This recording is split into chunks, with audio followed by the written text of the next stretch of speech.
ജനവാസ മേഖലയാണ്. അതുതന്നെയാണ് നാട്ടുകാർ ഇന്നലെ പ്രതിഷേധം ഉന്നയിക്കുന്ന സമയത്തും അവിടെ ആവശ്യപ്പെട്ടുകൊണ്ടിരുന്ന കാര്യം. അവർക്ക് ഭീതി കൂടാതെ അവരുടെ നാട്ടിൽ ജീവിക്കണമെന്ന് തന്നെയായിരുന്നു അവരുടെ ആവശ്യം. വളരെ വേഗത്തിൽ തന്നെ ജില്ലാ ഭരണകൂടം അതിനുവേണ്ട തുടർ നടപടികൾ സ്വീകരിക്കുകയും ചെയ്തിട്ടുണ്ട്. മാത്രമല്ല ഉമേഷ്, വനം വകുപ്പ് മന്ത്രി എ കെ ശശീന്ദ്രൻ അടിയന്തര റിപ്പോർട്ട് തേടിയിട്ടുണ്ടെന്നാണ് മനസ്സിലാക്കുന്നത്.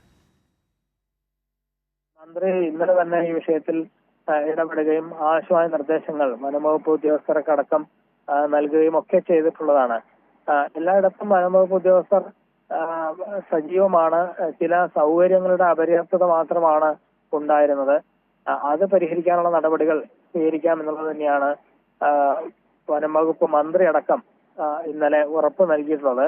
ഇന്നലെ രാത്രി തന്നെ അദ്ദേഹം ഈ വിഷയത്തിൽ ഇടപെടുകയും ആവശ്യമായ നിർദ്ദേശങ്ങൾ നൽകുകയും ഒക്കെ ചെയ്തിട്ടുള്ളതാണ്. ഈ പറയുന്ന ഭാഗം, ഈ ഉരുളം തണ്ണി അല്ലെങ്കിൽ കോതമംഗലത്തിന് തന്നെ വിവിധ പഞ്ചായത്ത് പ്രദേശങ്ങൾ ഒക്കെ ഈ ആന ഇറങ്ങുന്ന ഒരു സ്ഥലമാണ്. കാട്ടാന ഭീതി നിലനിൽക്കുന്ന സ്ഥലമാണ്.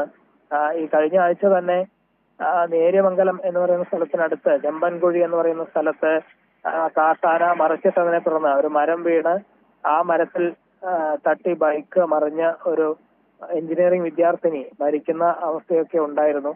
അങ്ങനെ കാട്ടാന ആക്രമണം പലതരത്തിലായി നാട്ടുകാർക്ക് അതിന്റെ ബുദ്ധിമുട്ടുകൾ അവർ അനുഭവിക്കുന്നുണ്ട് എന്നുള്ളതാണ്. ഈ ഒരാഴ്ചക്കിടെ തന്നെ രണ്ടുപേരുടെ ജീവൻ നഷ്ടമാവുന്ന സാഹചര്യമൊക്കെ ഉണ്ടാകുന്നു.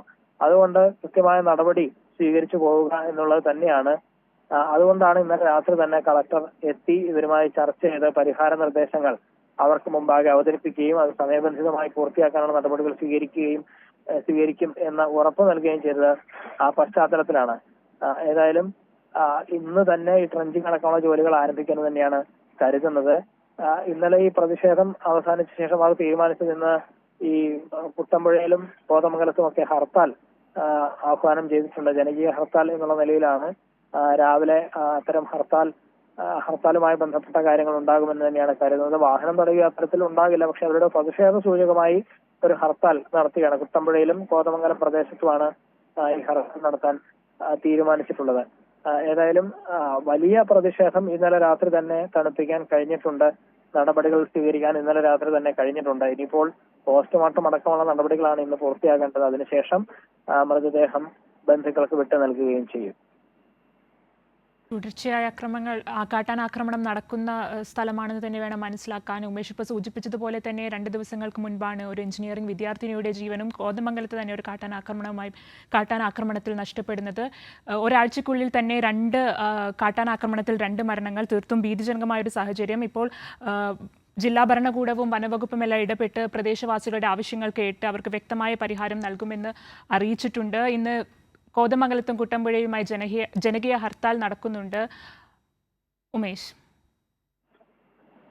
തീർച്ചയായും ഇന്ന് ഹർത്താൽ അവർ നടത്തുന്നത് ഒരു പ്രതിഷേധ സൂചകം എന്നുള്ള നിലയിലാണ് ഈ ഹർത്താൽ ആഹ്വാനം ചെയ്തിരിക്കുന്നത്. ഏതായാലും പ്രധാനമായും അവർ ഉന്നയിക്കുന്ന ആവശ്യങ്ങൾക്കൊക്കെ കളക്ടർ അംഗീകരിക്കുന്ന ആവശ്യങ്ങൾ അംഗീകരിച്ച് നടപടിയിലേക്ക് പോകുന്നു എന്നുള്ളത് നാട്ടുകാരെ സംബന്ധിച്ച് വലിയ ആശ്വാസം നൽകുന്ന ഒന്നാണ്. ഇന്നലെ രാത്രി തന്നെ ആ ഉറപ്പ് നൽകാൻ കളക്ടർക്ക് കഴിഞ്ഞു എന്നുള്ളതാണ്. കളക്ടറും ആന്റണി ജോൺ MLA അടക്കമുള്ളവർ ഇന്നലെ രാത്രി തന്നെ ഈ സംഭവ സ്ഥലത്തെത്തുകയും ഒപ്പം ഈ എൽദോസിന്റെ ബന്ധുക്കളുമായി സംസാരിക്കുകയും ഒക്കെ ചെയ്തതാണ്. ഇന്നലെ രാത്രി തന്നെ ധനസഹായമടക്കം കൈമാറുകയും ചെയ്തു.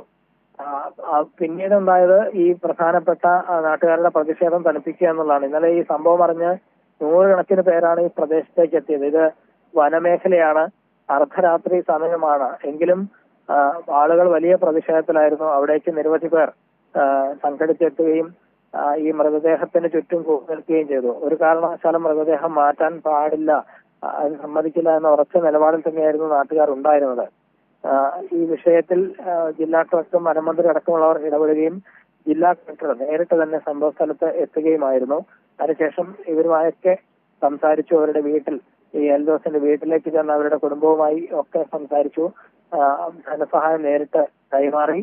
നാട്ടുകാരുടെ ആവശ്യങ്ങൾ എന്തൊക്കെയാണ് എന്നുള്ളത് ചോദിച്ചറിഞ്ഞു. പ്രാഥമികമായി അവിടെ ആവശ്യമായ ഈ ട്രഞ്ചിങ് അടക്കമുള്ള ജോലികൾ അതിവേഗം ആരംഭിക്കണമെന്നുള്ളത് നേരത്തെ തന്നെ ബോധ്യപ്പെട്ടിരുന്നു. അക്കാര്യം ഈ ട്രഞ്ചിങ് അടക്കം ഇന്ന് തന്നെ ആരംഭിക്കുമെന്ന് കളക്ടർ അപ്പോൾ തന്നെ മറുപടി നൽകിയിട്ടുണ്ട്. പിന്നീട് വേണ്ടത് മറ്റ് ഫെൻസിംഗ് അടക്കമുള്ള ജോലികൾ പൂർത്തിയാക്കലാണ്. അത് 21 ആരംഭിച്ച് അതിവേഗം നടപടി പൂർത്തിയാക്കുക എന്നുള്ളതാണ് തീരുമാനിച്ചത്. തെരുവ് വിളക്കുകൾ ആ പ്രദേശത്ത് വഴിവിളക്കുകൾ ഇല്ലാത്ത അവസ്ഥയുള്ളത്. ഈ പ്രത്യേകിച്ച് വനമേഖല ആയതുകൊണ്ട് തന്നെ വഴിവിളക്കില്ലാത്തത് കൊണ്ടാണ് ഇന്നലെ ആനയെ കാണാൻ കഴിയാതിരുന്നതും ഇങ്ങനൊരു ദൗർഭാഗ്യകരമായ സംഭവം ഉണ്ടായത് എന്ന് നാട്ടുകാർ ചൂണ്ടിക്കാണിച്ചു. അതുകൊണ്ട് ഈ പ്രദേശത്ത് വഴിവിളക്കുകൾ സ്ഥാപിക്കുന്നത് ഒരാഴ്ച കൊണ്ട് 5 ദിവസത്തിനകം അത് പൂർത്തിയാക്കും എന്ന് പറഞ്ഞിട്ടുണ്ട്. ഒപ്പം ഇത്തരത്തിലൊരു സംഭവം ഉണ്ടാകുമ്പോൾ RRT സംഘത്തിന്, വനംവകുപ്പിന്റെ RRT സംഘത്തിന് വളരെ പെട്ടെന്ന് സ്ഥലത്തേക്ക് എത്താനും രക്ഷാപ്രവർത്തനം ഒക്കെ നടത്താനും ഉള്ള സൗകര്യങ്ങൾ, ആ സൗകര്യങ്ങൾ വിപുലീകരിക്കും എന്നുള്ളതും കളക്ടർ പറഞ്ഞിട്ടുണ്ട്. ഈ വാക്കുകൾ നൽകുക എന്നതിലുപരിയായി ഇത് നടക്കുന്നുണ്ടോ എന്ന് വിലയിരുത്തേണ്ടതുണ്ട്. അതിനുവേണ്ടി അവലോകന യോഗം 27-ാം തീയതി ചേരും. ഈ മാസം അവസാനത്തോടുകൂടി അവലോകന യോഗം ചേർന്ന് ഈ പറഞ്ഞ സമയത്ത് തന്നെ ഇത് പൂർത്തിയാകുന്നുണ്ടോ എന്ന് പരിശോധിക്കും എന്നും കളക്ടർ പറഞ്ഞിട്ടുണ്ട്. ഇതെല്ലാം നാട്ടുകാർക്ക് മുമ്പാകെ നേരിട്ട് അദ്ദേഹം ചെന്ന് നൽകിയ ഉറപ്പാണ്. ആ ഉറപ്പ് കൊണ്ട് തന്നെയാണ് ഇന്നലെ ഈ പ്രതിഷേധം അവസാനിപ്പിച്ചത്. ഇന്നലെ രാത്രി തന്നെ ഒരു 6-6.5 മണിക്കൂർ നീണ്ട പ്രതിഷേധം വളരെ വൈകി അവസാനിച്ച ശേഷം പിന്നീട് നാട്ടുകാർ മൃതദേഹം അവിടെ നിന്ന് മാറ്റാൻ അതിന് അവർ തയ്യാറാവുകയായിരുന്നു. അങ്ങനെ മൃതദേഹം രാത്രി വൈകി കോതമംഗലം താലൂക്ക് ആശുപത്രിയിലേക്ക് എത്തിക്കുകയായിരുന്നു. ഇന്ന് രാവിലെ പോസ്റ്റ്മോർട്ടം അടക്കമുള്ള നടപടികൾ രാവിലെ തന്നെ നടക്കും. ഉച്ചയ്ക്ക് മുമ്പ് അത് പൂർത്തിയാക്കി ബന്ധുക്കൾക്ക് വിട്ടുകൊടുക്കാൻ കഴിയും എന്ന് തന്നെയാണ് പ്രതീക്ഷിക്കുന്നത്. തീർച്ചയായും വളരെ ദാരുണമായൊരു സംഭവം. കോതമംഗലം കുട്ടമ്പുഴയിൽ കാട്ടാനാക്രമണത്തിൽ മരിച്ച എൽദോസിന്റെ പോസ്റ്റ്മോർട്ടം നടപടികൾ ഇന്ന് നടക്കും. നാട്ടുകാരുടെ പ്രതിഷേധത്തെ തുടർന്ന് രാത്രി ഏറെ വൈകിയാണ് കോതമംഗലം താലൂക്ക് ആശുപത്രിയിലേക്ക് മൃതദേഹം മാറ്റിയത്. ജില്ലാ കളക്ടർ നൽകിയ ഉറപ്പിന് ശേഷമാണ് പ്രതിഷേധം നാട്ടുകാർ അവസാനിപ്പിച്ചത്. കൂടുതൽ വിവരങ്ങളായിരുന്നു ഉമേഷ് നൽകിക്കൊണ്ടിരുന്നത്.